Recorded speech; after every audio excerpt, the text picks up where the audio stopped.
मनसेमधील महत्त्वाचे नेते अविनाश अभ्यंकर आपल्यासोबत आहेत। सर, खरं तर थोड्याच वेळात मनसेच्या गुढीपाडवा मेळाव्याला सुरुवात होणार आहे। अवघ्या महाराष्ट्राचं लक्ष लागलेलं आहे। राज ठाकरे काय भूमिका घेतील, कार्यकर्ता म्हणून मनामध्ये काय वाटतंय? सर्वप्रथम तुमच्या माध्यमातून तुम्हाला आणि महाराष्ट्रातील देशातील जनतेला गुढीपाडव्याच्या आणि हिंदू नवीन वर्षाच्या खूप खूप शुभेच्छा। आणि जी वाट तुम्ही सगळे बघताय ते आम्ही सुद्धा सगळे महाराष्ट्र सैनिक बघतोय, परंतु श्रद्धा सबुरी आणि सबर का फल मिठा होता है।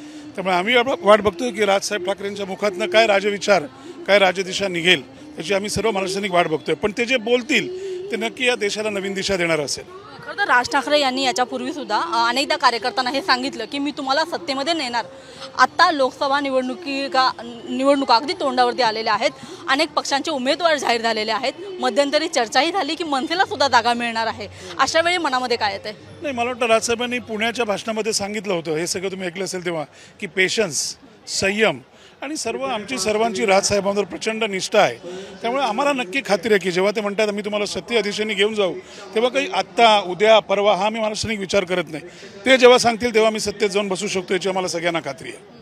आज मनामध्ये काय, सत्तेत जायचंय? आवडेल तुम्हाला सत्तेत जायला? एक गोष्ट साधं सांगतो, महाराष्ट्र सैनिक म्हणून आम्हाला काय राजसाहेब ठाकरे सर्वोच्च पदावरती महाराष्ट्रातलं उत्तम सर्वोच्च नेतृत्व झालं कधीही आवडेल, परंतु आमच्याकरता राजसाहेब ठाकरे जे सांगतील, जो निर्णय देतील तोच आदेश शेवटचा असतो।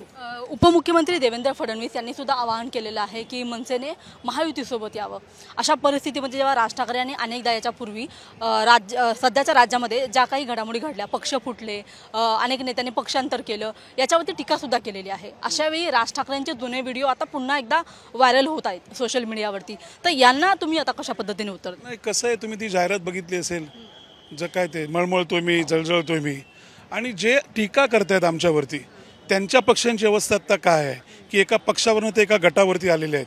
परंतु आजचा दिवस हा आमच्याकरता अतिशय उत्तम आहे, हा उत्तम असा मुहूर्तसुद्धा आहे। त्यामुळे मला त्यांच्यावर टीका करून माझा वेळ घालवायचा नाही आहे। त्यामुळे एवढंच म्हणेन की 100% राजसाहेबांचा विरोध म्हणून विरोध करायचा नसतो। ते जी भूमिका मांडतात ती कदाचित आत्ता पटणं योग्य नसतं, परंतु भविष्यात नक्की ती लोकांना पटते। म्हणून जे टीका करत होते ते आज राजसाहेबांचं स्वागतही करू शकतात, हे मी या माध्यमातून सांगेन। खरं तर जेव्हापासून पक्ष स्थापन झाला, पक्षाने अनेक चढउतार बघितलेले आहेत। अनेकदा असं झालेलं आहे की मनसे नेहमी सत्तेपासून कायमच दूरच झालेली आहे। आत्ता जेव्हा परिस्थिती अनुकूल वाटत आहे, अमित शहा यांची भेट झालेली आहे, तेव्हा असं वाटतं की आता सकारात्मक पाऊल पडेल? हे बघा, एक लक्षात ठेवा, आमच्याकरता मी तुम्हाला परत सांगतो, भेटीगाठी कायम होत असतात, मग त्या दिल्लीतल्या असतील, मुंबईतल्या असतील, आमच्या बैठका असतील, हे सगळं होत असताना प्रत्येकाची मतं विचारात घेतली जातात।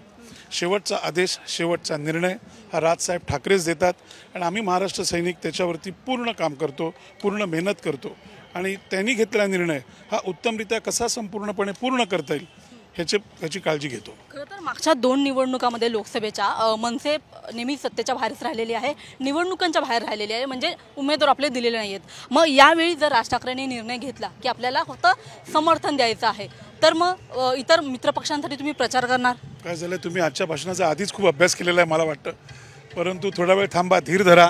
नक्की राजसाहेब ठाकरे आता थोड्या वेळात येतील आणि ते जे काय राजविचार, राजभाषा ही सांगतील ती 100% ह्या महाराष्ट्राला नाही तर देशाला नवीन दिशा देणारी असेल, नक्कीच। धन्यवाद। आपण पाहत आहोत की खरं तर जशा पद्धतीने उत्सुकता पूर्ण महाराष्ट्राला लागलेली आहे, त्याच उत्सुकता ताणून धरण्याचं काम इथं त्यांचे नेते सुद्धा करताना पाहायला मिळत आहेत। राज ठाकरेंचा आदेश, राज ठाकरे जे बोलतील ते आम्ही करू, असंच एका वाक्यात खरं तर सगळ्यात मनसेच्या नेत्यांनी उत्तर दिल्याचं पाहायला मिळत आहे। कॅमेरामन नितीन बोदारेसह मी रुपाली बडवे, साम टीव्ही, मुंबई। देश विदेशातील प्रत्येक घडामोडींचे लाईव्ह अपडेट मिळवण्यासाठी आता साम टीव्हीच्या सर्व सोशल मीडिया प्लॅटफॉर्मला लाईक, फॉलो आणि सबस्क्राईब करा। तसंच सर्व नोटिफिकेशनसाठी बेल आयकॉन प्रेस करायला विसरू नका।